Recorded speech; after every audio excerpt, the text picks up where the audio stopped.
So, next naman is yung double taxation. So, i-define muna natin ano ba yung double taxation. Pag sinabi po nating double taxation, nangyayari po ito kapag yung same taxpayer is tinatax po twice by the same taxing authority on the same subject or yung same lang sila ng object during the same period for the same purpose.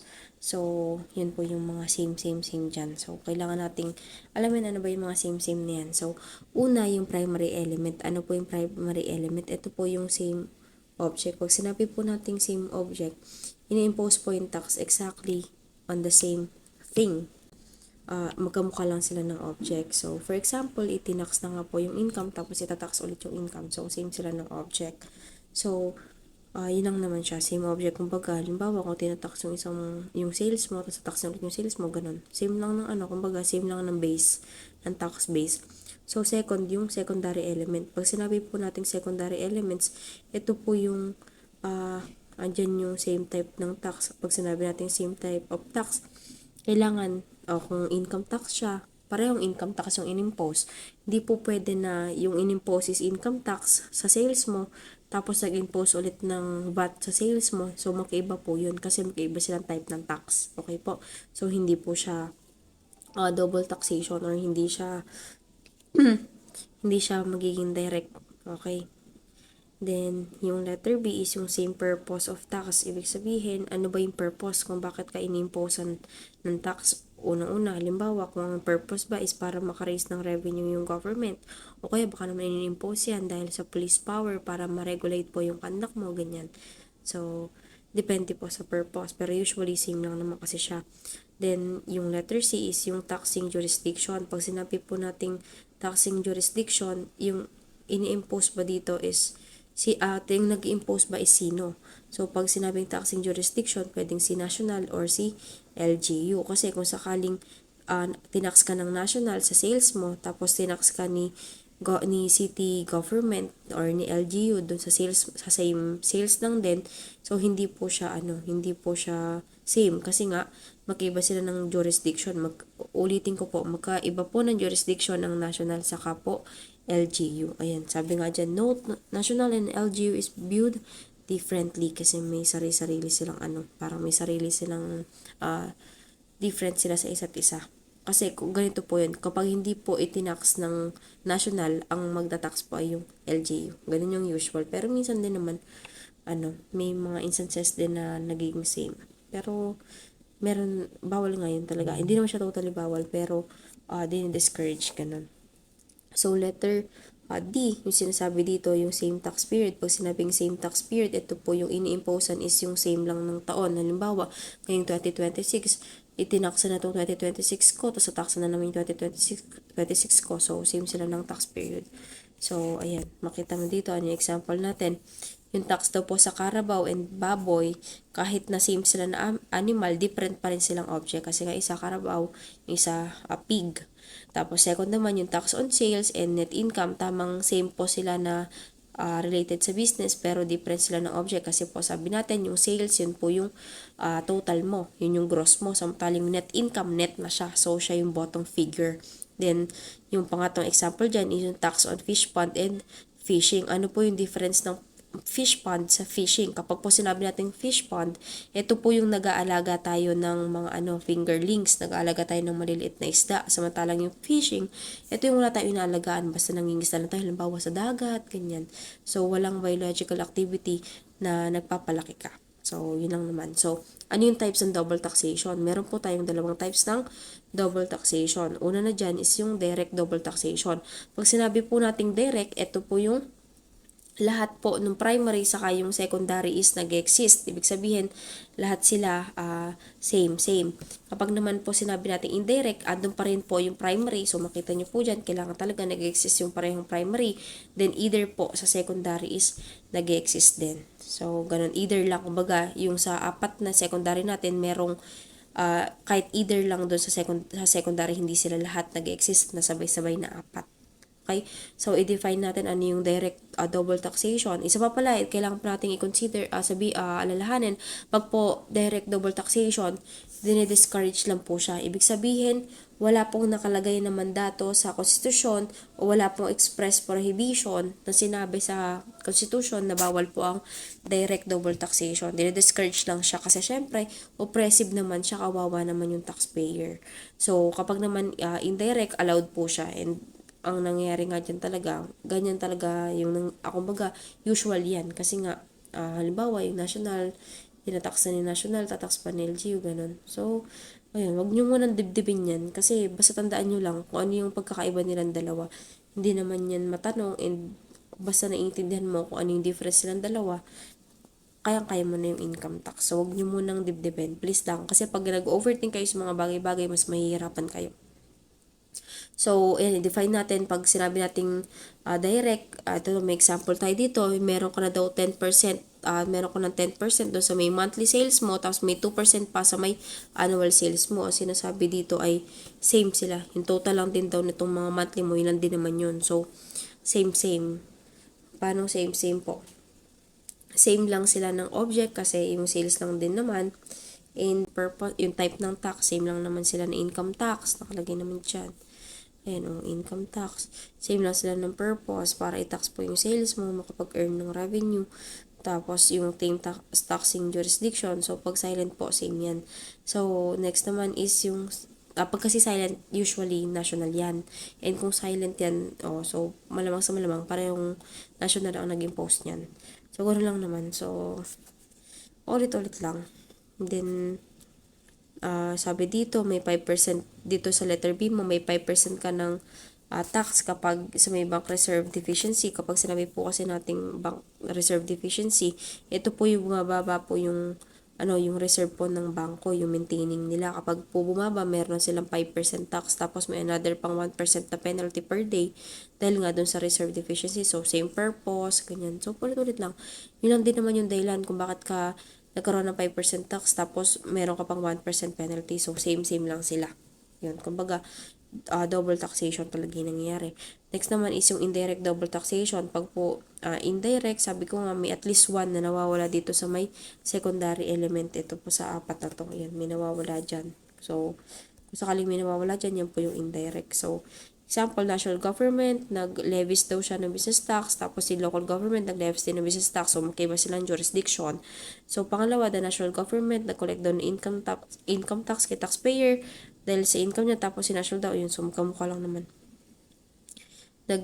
Kumbaga ito is income tax din, tapos si LGU, si national, ganun, basta may nawawala lang dyan. Yun na lang, i-analyze nyo, madali lang naman siya. Then ito yung letter C, the Philippine government daw tinax niya yung foreign income ng domestic corporation saka ng resident citizen. Ulit-ulit kong sinabi nakaraan na kapag po itong dalawa na to, taxable po sila within and without. So kung sinasabi dito si Philippine government, itinax pa yung mga foreign income nila, and syempre itong si foreign government yan, itatax niya rin yung foreign income nun. So same income pero natax ng different jurisdiction. So indirect po siya kasi magkaiba ng jurisdiction pero same tax. Ito nga itatawag natin international double taxation, di ba? So ayun. Ano naman. So, dinidiscourage lang siya. Yan, sinabi ko na kanina, dinidiscourage lang po kapag direct pero wala po express prohibition na sinabi sa konstitusyon. So, paano ba natin maiiwasan yung double taxation na yan? So, meron po tayong apat. Maiiwasan po natin yung double taxation kapag na nagkaroon na ng provision ng tax exemption na kung saan either na lang. Yung isa, yung usual na tinatax is in-exempt na lang. So, yun. Nagkaroon na lang exemption. So, para hindi na matax yung isa, i-exempt na lang din yung isa. Ganun. Letter B, allowing daw po yung foreign tax credit. Ano po yung foreign tax credit? Ito po yung, kapag tulad ng letter C natin, di ba, natax na yung foreign income mo ng foreign government. So, sinasabi dito sa allowing foreign tax credit, yung ibinayad mo dun sa ibang bansa, pwede mo po siya i-claim ng tax credit dito. Pero tandaan po natin, subject siya sa may limit. Mapag-aaralan po natin yan sa may P3 nyo, dahil ituturok sa inyo kung paano ba i-test yung limit. Pag po limit na ganyan, kung halimbawa 150 binayaran mo, tapos ang limit mo is 100, dahil nga may limit ka, kung magkano lang yung pwede mo i-claim, yung 100k lang po yung mas mababa. Sinabi din natin kanina, nandito din sa chapter 1, na kapag ganyan na limit, syempre mas gusto ng government yung mas mababa yung maklaim mo. So, ayun. So, letter C na tayo. C. Ulit-ulit na to, reciprocal tax treatment. Ano po yung reciprocal tax treatment? Ito po yung nag-agree po yung mga bansa na if you exempt my citizens, I'll exempt yours. Ito po yung example ko kanina, si American kako na nandito sa Pilipinas, kung sakaling i-exempt ni USA, yung mga Pilipino na nasa Amerika, i-exempt din ni Philippines yung mga citizen po ng citizen po o yung mga Americans. Ganun. So, exempt mo ko, exempt din kita. Parang ganun lang. So, yan, nakakalasan niya ng double taxation. Then, letter D, last na is yung entry into treaties. Yun, sinabi ko na pwede sila mag-stipulate ng mas mababa na lang yung tax. Halimbawa, i-discuss ko na kanina, so huwag natin i-discuss, paulit-ulit na lang. So, ayun lang naman. So, next na tayo sa may escapes from taxation. Sa escapes from taxation, meron po tayong dalawa. Pwedeng mag-result po yan sa may pagkawala ng government revenue, or pwedeng hindi naman mawala pero nilipat lang. Ibig sabihin, hindi nawala, pero nilipat lang kung saan po ino-offset yung tax. So, magsimula po muna tayo dito sa may escape from taxation na nagre-result sa pagkawala ng government revenue. Pag ganitong pagkawala ng government revenue, syempre, nakakasad siya and pangit siya. Pag sinabi po natin mawawala, paano pong mawawala? Unang-una dyan, yung tax evasion. Ano yung tax evasion? Ito po yung tax dodging. Ibig sabihin, nung dadodge ka, umiiwas ka. And kung umiiwas ka, ang ginagawa mong pag-iwas is illegal. Ito nga po yung tax evasion na tinatawag na nape-penalize at pwede kang makulong kapag ginawa mo to. Kasi parang nagsisinungaling ka o nagiging fraudulent ka sa gobyerno. So, exception dyan, ang examples niyan is yung kapag daw nag-understate ka ng income, pag po mas mababa ang income mo, mas mababa yung magiging tax mo. So, tinatago mo na lang yung income mo para hindi na matax. Meron kang hindi dinedeclare na, na income, nag-overstate ka naman ng expenses mo. Ibig sabihin, tinataasan mo yung expenses mo kasi kapag mataas yung expenses, mas mababa po ang magiging taxable income. Kung mas mababa ang taxable income, mas mababa po ang magiging tax mo. So, kung yun lang naman yarns. Then, misrepresentation, para nature of amount, blah, blah, blah, para daw mapag-ano mo yung lower taxes. So, yan. Kailan kumbaga, nagmi-misrepresent ka. Pag nagmi-misrepresent ka, pangit yan. Okay po. Then, yung pangalawa naman is yung tax avoidance. Pag sinabi po natin tax avoidance, natawag din siyang minimization. And kapag po minimization, ito po yung legal po yung ginagawa mo para mapababa yung tax mo. Ano po yung maganda example natin dito? Kapag po compensation, para po maging exempt ka, halimbawa kasi ganito, pag-aaralan nyo, na yung exemption po is hanggang 90K kapag po yung mga 13-month and other benefits. So, para daw po ma-maximize mo and wala kang maging payable sa compensation mo, pwede mo pong i-maximize yung buong 90K na yun na threshold para at least bumaba po yung magiging taxable na income mo, mas mababa po yung magiging tax. So, yung sinasabi natin na legal siya kasi nga nasa provision po ng batas na hanggang 90,000, pwede po siyang maging exempt. So, ayun. Ano yung example natin dito? Yung mag-select ka daw po ng mag-select ka ng parang mag-select ka ng deductions na mas maganda para mapababa yung tax. Ano yun? Itemize sa OSD. Ano po yung itemize? Diniscuss ko na sa face-to-face. Pag po itemize, ililista mo lahat ng expenses mo. So, kung sakaling si client, marami talaga siyang resibo, marami siyang expenses, maganda po siya kasi to. Maganda po sa kanya to. Kung sakaling naman pong OSD, ito po yung sinasabi natin na 40% agad ng sales mo. Tapos yung 60% automatic taxable na agad. So, saan to maganda? Ito po yung mga client ko ng mga doktor kasi usually wala po silang expense. Ganun. So, maximizing yung tax options, yung mga carryovers, tax credit, yung ayun, kung maximize mo lang kung ano yung pwede mong gawin. Halimbawa, may negative ka nakaraan, so i-carry over mo yan para pambawas mo sa tax mo. Legal po siya kasi nga meron kang claim, meron kang due and demandable claim sa government, so pwede mo po siyang ipangbawas. Kasi ito pa yung careful tax planning, ito nga yung sinasabi natin, maganda example dito is yung halimbawa mag-donate ka. Pag po kasi nag-donate ka, sa pag-aaralin sa transfer taxation nyo, pag po donation, annually po, meron ka 250 na annual exemption. Kapag po meron kang 250,000 na annual exemption, ito po yung ang maganda mong gawin na ngayong taon 250K muna, tapos sunod na taon 250K ulit o para bawat taon na donation mo exempt, 'di ba? Instead na lump sum, ibig sabihin kapag dinonate mo yan ng buo, Diyos ko, yung 250 lang maliles mo sa exemption tapos yung the rest na magiging taxable. Ganun lang naman siya. Tandaan niyo po yung diniscuss ko kanina, yung dalawang taxation po natin ng estate tax saka po ng donor's tax is pareho pong 6% yan. Yan, tandaan nyo lang. Yun lang kailangan tandaan. Pareho po silang 6%. Ayun. Then, next naman is yung tax exemption. Pag sinabing tax exemption, binibigyan po ng privilege or freedom or immunity sa tax itong si subject ng tax. Ito yung tinatawag natin tax holiday. Literal, parang may holiday sa tax. So, yan yung pala yun. May holiday sa tax.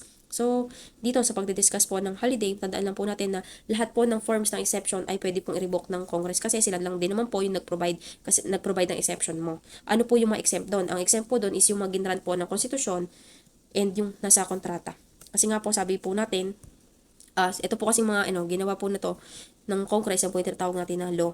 Okay? So, ito naman po, tinawag natin na Congress, tinatawag natin na contract. So, ang pwede lang po, lahat po pwedeng i-revoke, ang bawal lang po is yung nasa kontrata, saka po nasa konstitusyon. Kasi nga sabi natin, ang konstitusyon, siya po ang supreme law of the land. So, mare-revoke lang siya or mawawala lang siya kapag nagkaroon na ng charter change na bago na yung konstitusyon. Okay? Tapos, yung sa contracts naman po, bakit po bawal siyang i-revoke? Kasi po, protected po tayo ng non-impairment clause. Pag sinabi po natin non-impairment clause, ito po yung sinasabi natin na bawal po na i-set aside yung obligasyon o yung kontrata na pag-usapan dahil lang sa power na meron ka. So, sabi natin, ulit-ulit natin sinabi na kapag po ikaw ang gobyerno, dapat ikaw nagpapakita ng magandang pag-uugali, magandang asal at ikaw dapat ang sumusunod sa mga kontrata. So, ayun lang, tandaan po natin, ulit-ulitin ko, ang tax exemption po, lahat po yan, pwede pong i-revoke ng Congress kasi po ito ay law na sila lang din naman na nag-drop. Except lang po sa konstitusyon at sa kontrata.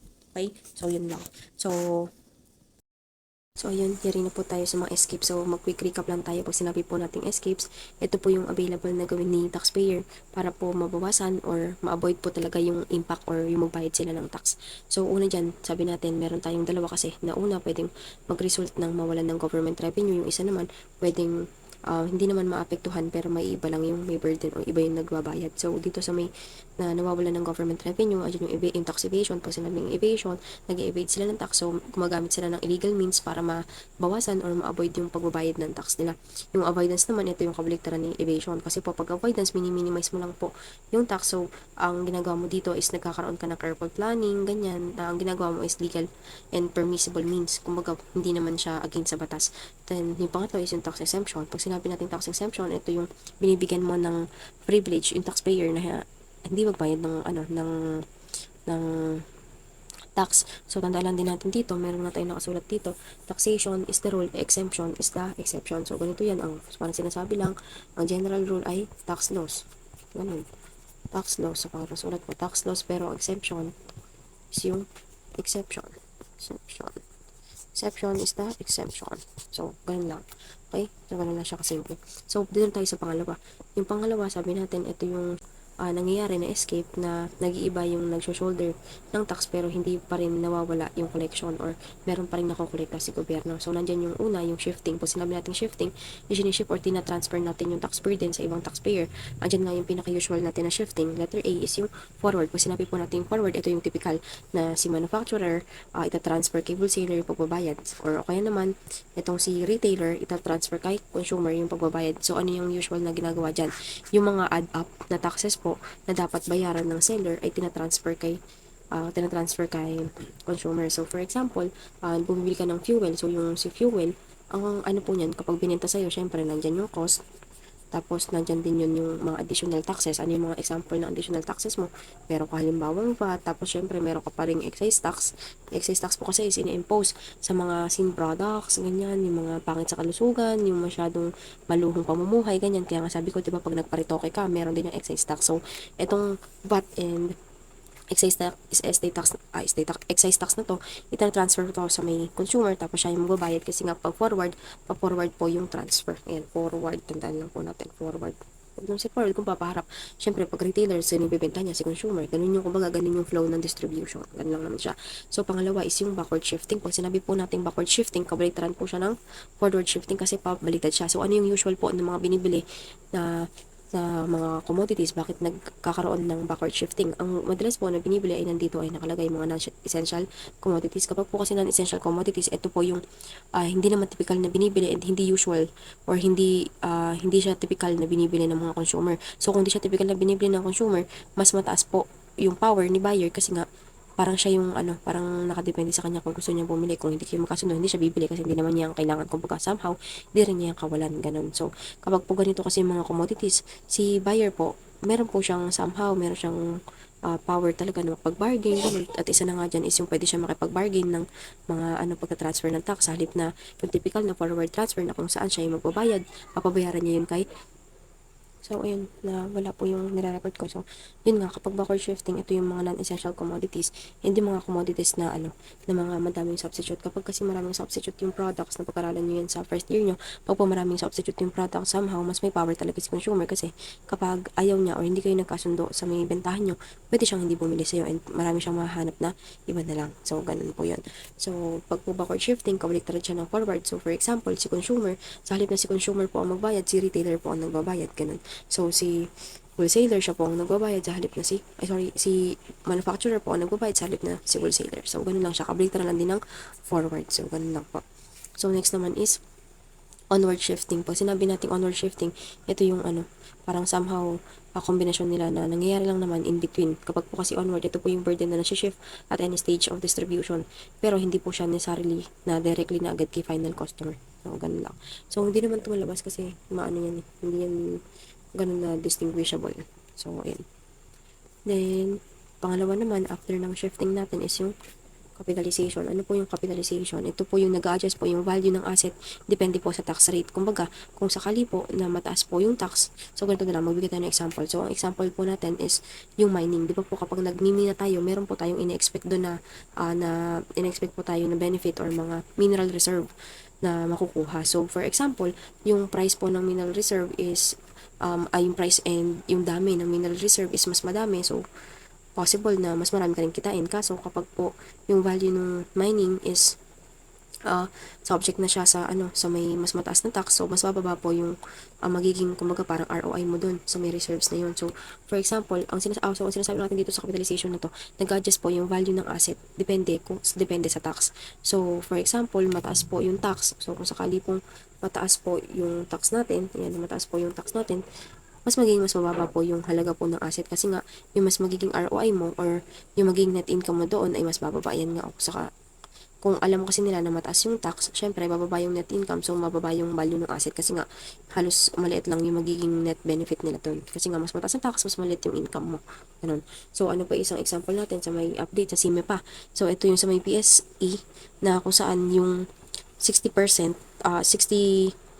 60% is binaba na lang ng 0.1%. Ito kasi yung sa PSE sale kasi nito kapag nagbebenta ka ng mga stock. So, ang naging result kasi na to, syempre, dahil nga bumaba yung tax natin mula 0.60 naging 0.1 na lang, yung 0.10 na lang. So, mas mababang tax, mas mataas yung value ng asset. So, mas mataas yung magiging, pwede mong, maging amount ng ipagbenta mo sa shares, ganun. So, pangatlo naman, and last but not the least, is yung transformation. Ano yung transformation? Ito po yung sinasabi natin na nagtatransform po yung, operation natin para po makapag-giveaway or ma-exchange po yung other expenses na kakainin pag po nag-increase yung tax. So, ganito po kasi yun. So, for example, tumaas po yung tax mo, syempre, pag tumaas yung tax mo, anticipated mo na bababa yung income. So, kung sakaling alam mo na bababa yung income mo and gusto mo na maging consistent or hindi pa magkaroon, walang magbago sa income mo, kailangan po magkaroon ka ng ng mas effective and efficient na operation para po mabawasan po yung mga waste and losses. Ito nga po yung ginagawa ng transformation.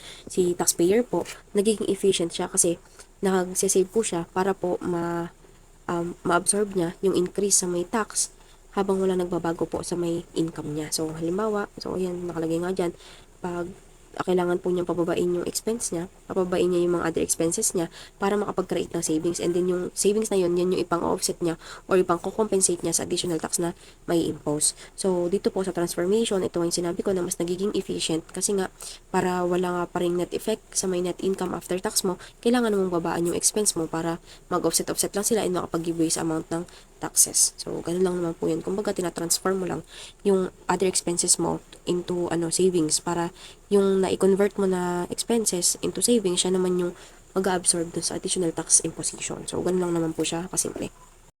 Ayan, mag-quick lang tayo ng kasi madalas itong lumabas. So, pag sinabi natin escapes from taxation, nandiyan nga yung result sa loss ng government revenue. Pag sakaling nag-result sa loss ng government revenue, ayan yung evasion. Pag sinabi natin evasion, evil. So, for evil. Kasi nga, naman siya evasion. So, evil. So, next naman is yung avoidance. Pag sinabi naman po natin avoidance, ito po yung allowed.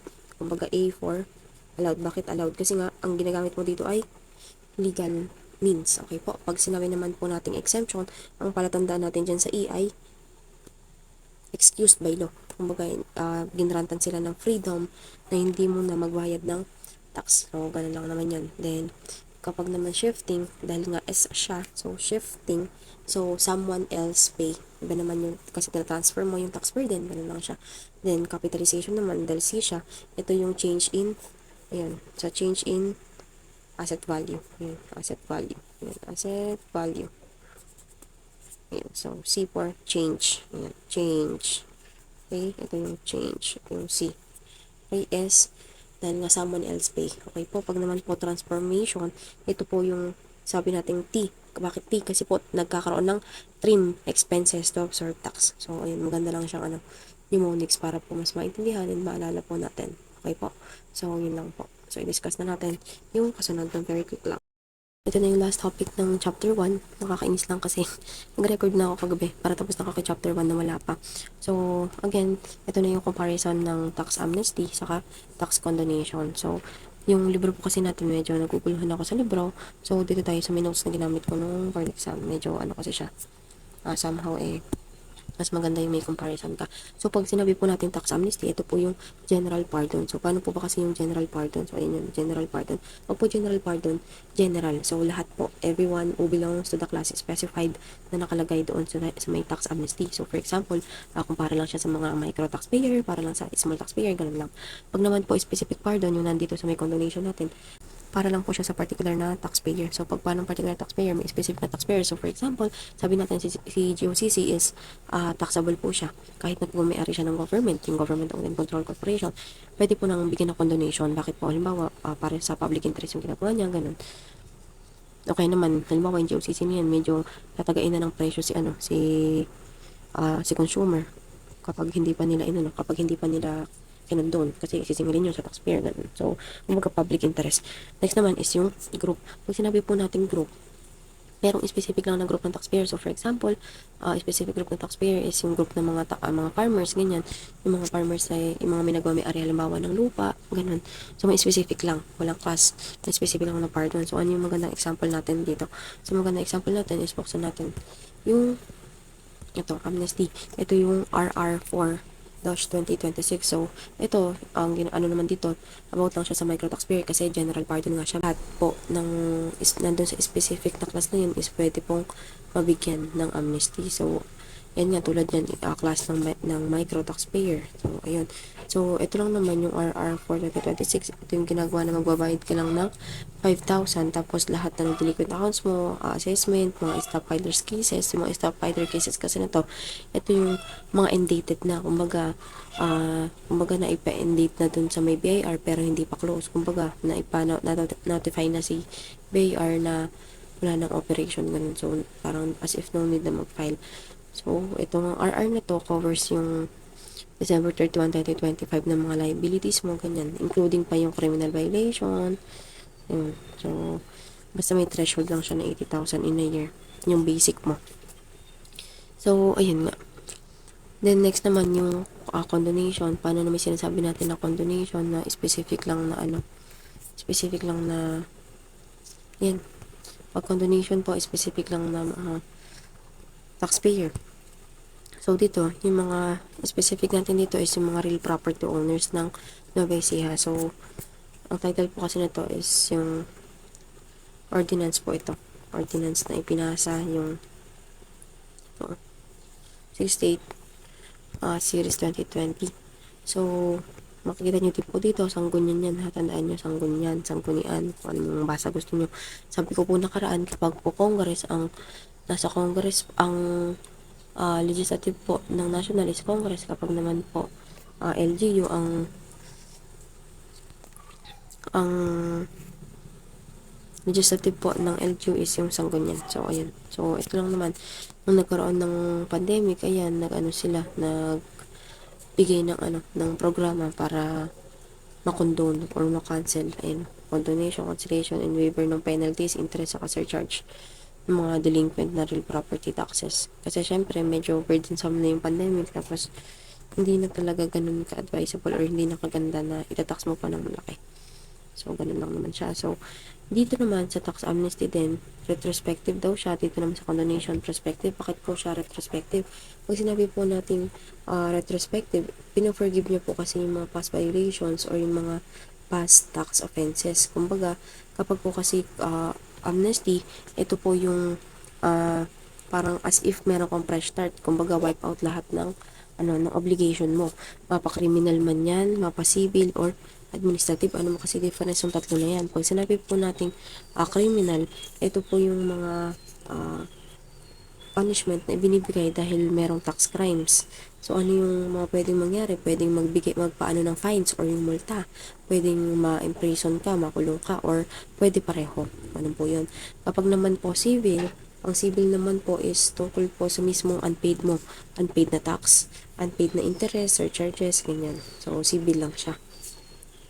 Then, kapag naman po administrative penalties, ito po yung ang gusto po kasi kaya nagkakaroon ng penalty na to is para ma-enforce yung compliance po natin sa tax rules. So, kung halimbawa, binigyan ka ng tax amnesty, as if binibigyan ka rin na hindi ka na subject sa may suspension, ganyan, or revocation, yung mga yun po kasi mga disciplinary actions na pwedeng ibigay. Samantalang yung condonation po kasi is civil lang. So, pag sinabi po natin civil lang, tungkol lang siya sa may mismong tax due mo. Yung mismong unpaid lang na mismong remaining unpaid tax obligation mo. From the point lang din ng condonation kasi nga prospective lang siya. So, sabi ko po, pag retrospective, hanggang pati yung backwards, pati yung mga nakaraang mga taon, ganyan. So, as in, wipe out, fresh start talaga siya. Di ba, nakalagay naman niya, saan ba yun? Ayan, fresh start talaga kapag amnesty. Kapag naman po condonation, from the point of condonation lang. Okay po. So, ganun siya. Tapos isa pa palang kailangan yung i-note dito sa may amnesty. Pag po amnesty, kailangan po ng specific na bayad tulad nga ng 5,000. Ganyan. So, pag condonation naman, ito ay binibigay po, hindi ko po kailangan na bayad. So, ayun, kailangan kasi magbayad ka. Ito, no need ka na magbayad po. Okay po. So, condonation, no need na magbayad. So, unlike amnesty na meron kang conditional na kailangan bayaran bago ka mabigyan ng amnesty. So, ganun lang naman siya. So, dito naman, additional lang din, wala sa libro nyo. Pero, pag kumparahin po natin yung amnesty kay exemption. So, si amnesty po kasi, about siya sa existing tax liabilities natin. So, kumbaga, ang nagkakaroon ng general pardon is yung existing nating tax liability ngayon. Samantalang pag exemption po, wala ka pa talagang liability. Kumbaga, hindi ka na talaga tataksan. Kumbaga, before ka pa kumilos, wala ka na talagang liability. Unlike po dito, na meron ka nang ginawa, tapos meron ka nang existing, saka palang makakancel. So, yung amnesty naman din, sabi ko nga dito, kailangan mo magbayad ng portion, unlike sa condonation, saka exemption, na kailangan na no need po ang pagbabayad. So, kasi ginagrant siya. Kahit kanino na qualified, ganyan. So, kung sino yung pwedeng makamit na naka-specify doon, yan, no need na mag-pay. So, tandaan nyo po ha, magkaiba po si tax condonation kay exemption. Baka naman po kasi na kayo, medyo nagulat kayo at bigla na lang napasok sa exemption. So, ito pong dalawa na to, pag meron ka pong existing liability, samantalang ito kasing sa exemption, wala ka pong existing na liability. So, binibigay siya or ginagrant siya na sa mga qualified taxpayer na at the first place wala naman talagang liability kasi exempt. So itong amnesty po is not always available. Bakit siya hindi laging available? Kasi po depende po yan sa may regulation kung may binabalang na amnesty. Nun lang siya pwedeng i-avail tulad nga na to. So hindi nakalagay. Parang hindi nakalagay dito. Pwede daw i-avail hanggang December 31, 2026. So, hindi siya palaging available. Unlike po sa may exemption natin na pwede mo po siyang i-claim kung basta ka qualified taxpayer ka, and sometimes talaga palagi siyang pwedeng i-avail. For example nga, yung mga exemption ng mga senior citizen, ganun. So, ayun. Ganun lang naman siya, kasimple.